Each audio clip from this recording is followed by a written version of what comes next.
Bonjour et bienvenue dans cette mise à jour d'Atom. Commençons par une vue weekly pour replacer le contexte du scénario que l'on va travailler. On part du principe d'un scénario qu'on a fait le bottom du retracement du précédent bull run en juin, donc une vague 2. Et maintenant, on est dans un mouvement impulsif pour former une grande vague 3. Cette grande vague 3 se décompose elle-même en plusieurs sous-vagues impulsives qui s'imbriquent les unes dans les autres. Dans ces sous-décomptes, on peut constater que on a déjà effectué le premier mouvement impulsif pour former la 1 du sous-décompte. On a retracé cette vague 1 en 3 temps assez propres pour former la 2. On est arrivé pile sur les 0,618 de retracement de Fibonacci, qui est l'objectif le plus théorique à rechercher pour une vague 2. Donc on peut considérer que cette vague 2 est valide. Et on a maintenant commencé un nouveau sous-décompte de ce mouvement rose, dans lequel on doit reformer une vague 1, une vague 2, pour après former une vague 3, une vague 4, une vague 5. On voit ici de nouveau qu'on a eu un mouvement impulsif. Le mouvement s'est arrêté, donc la vague 1, et on a retracé, et on est de nouveau venu toucher les 0,618 du retracement de ce mouvement-ci. Et donc, ce sous-décompte semble aussi valide. On peut constater, c'est que ce premier mouvement impulsif qui a formé la vague 1 a été rejeté par une zone qui avait servi de support au précédent bull run à 2 reprises.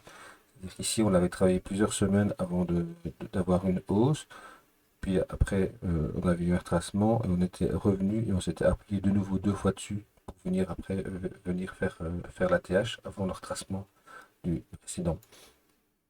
Ce qu'on peut aussi observer au niveau d'Ishimoku, c'est que sur ce mouvement impulsif, ici le dernier, avant le retracement qui est en cours, on a été rejeté par le nuage, par le nuage en weekly à 2 reprises. 2 fois on a essayé de pénétrer, 2 fois on a été rejeté. Donc, après 2 tentatives, la logique était vraiment de retracer. Et ce retracement est venu malheureusement repasser sous la Kijun. Et on voit que cette semaine-ci, c'est la Kijun qui nous bloque et qui nous rejette. C'est le premier objectif de hausse, c'est de réussir à repasser en weekly au-dessus de la Kijun pour venir retenter le nuage. Et si jamais on arrive à rentrer dans le nuage, l'objectif sera d'en sortir. En dehors du Shimoku, si on regarde aussi un peu au niveau des moyennes mobiles, donc les moyennes mobiles en pointillés sont des moyennes mobiles en délit. 100 périodes pour la rose, 200 périodes pour la verte, et le trait plein vert est une moyenne mobile 200 périodes en weekly. Donc on peut voir que là, en 100 périodes, en daily, la moyenne est repassée sous celle de 200 périodes, et que ici maintenant, on retente le croisement à la hausse de la moyenne de 100 périodes vers la moyenne de 200 périodes. C'est un niveau de travail du cours. C'est en plein sur l'endroit où on se trouve. Donc de nouveau, ici, il y a une résistance qui vient s'ajouter par rapport à la Kijun Weekly qu'on a vu juste avant. Et on peut constater qu'on a la moyenne mobile 200 périodes qui est juste ici au-dessus, qui va elle aussi venir jouer un rôle de résistance.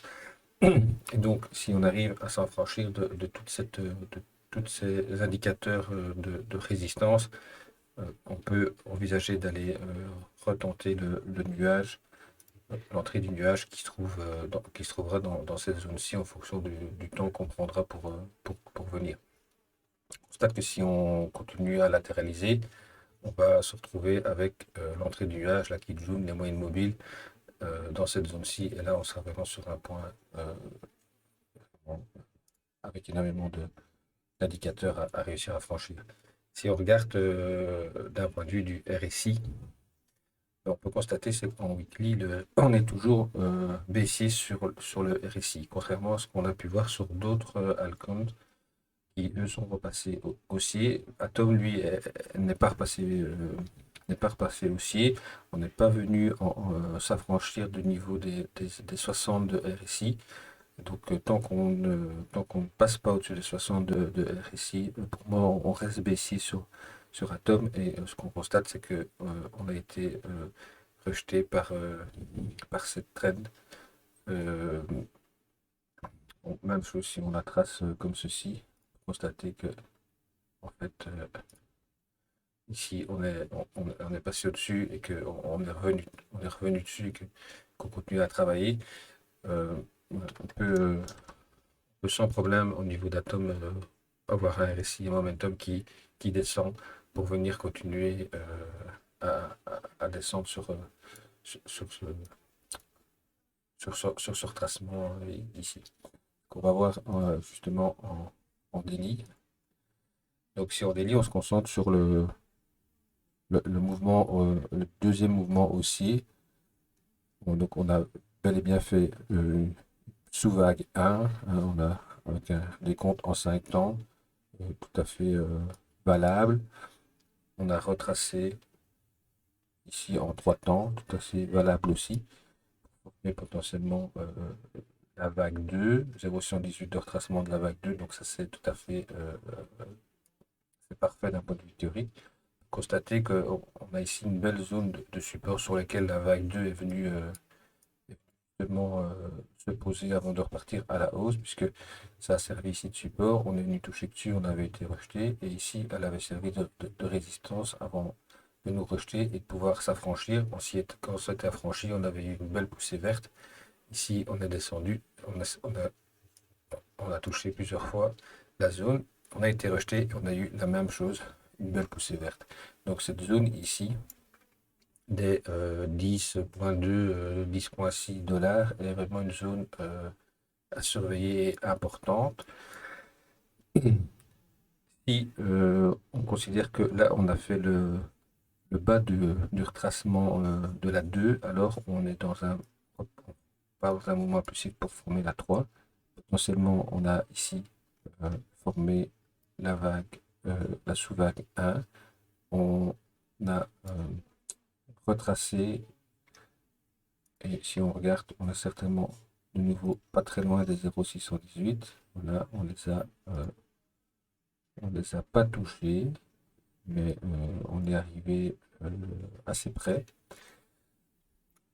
Donc on peut jouer ici une vague 3, ce qui est ennuyant par rapport au fait qu'on soit dans le début d'une vague 3, c'est que les momentum restent quand même de nouveau baissiers.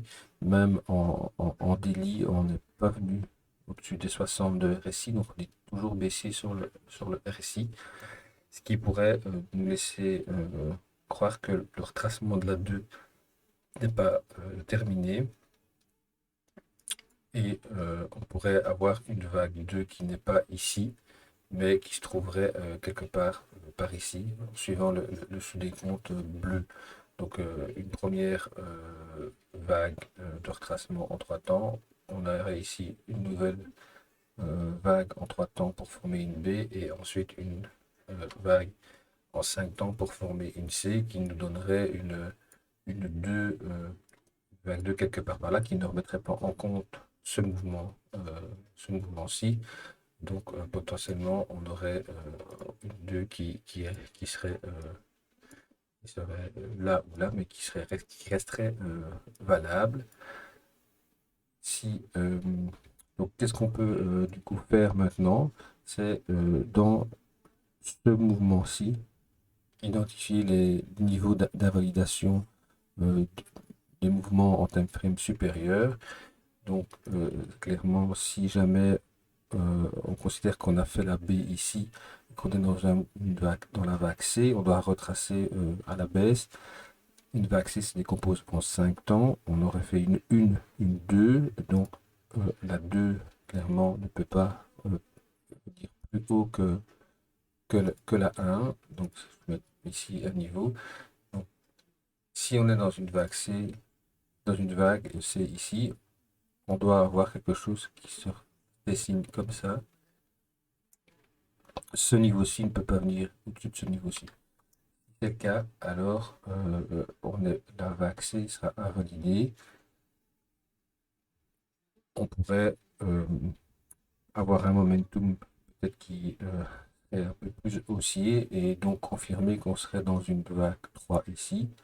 La vague 3 ici, elle devrait faire ce genre de schéma. De nouveau, on invalide ce schéma orange si on vient faire un nouveau plus bas ici. alors ceci ne sera pas la vague, euh, la vague 2 du sous-mouvement.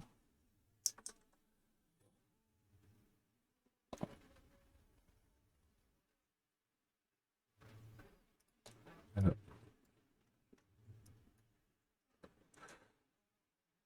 si jamais on vient faire un plus bas ici, il ne faut pas d'office considérer qu'on part à la baisse et que le mouvement orange n'est pas valide. On pourrait très bien, surtout sur le fait qu'on n'ait pas atteint les 0,618 ici, on pourrait très bien avoir ce schéma-ci, et donc avec une 1 qui est A, B, C, tant qu'on ne vient pas sous ce niveau-ci, il y a aucun problème. C'est plutôt ce dernier scénario actuellement que je vais privilégier, puisqu'on a un momentum qui n'est pas haussier. Donc on a un RSI qui toujours tendance à la baisse. Et donc on pourrait jouer le fait que la 2 n'est pas orange, n'est pas terminée, et qu'on aurait ici un mouvement de ce type.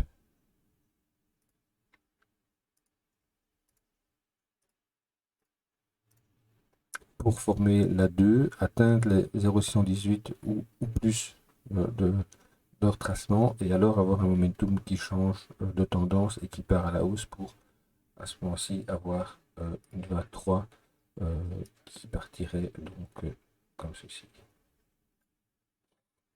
Voilà, donc à surveiller les au niveau d'invalidation des différents scénarios, mais on est quoi, clairement dans cette zone ici. Le cours doit prendre sa décision et soit à valider les scénarios baissiers, soit à valider les scénarios haussiers pour venir retracer un peu plus en profondeur cette vague 2 qui reste, elle, valide jusque tant qu'on ne vient pas sous les 8,45.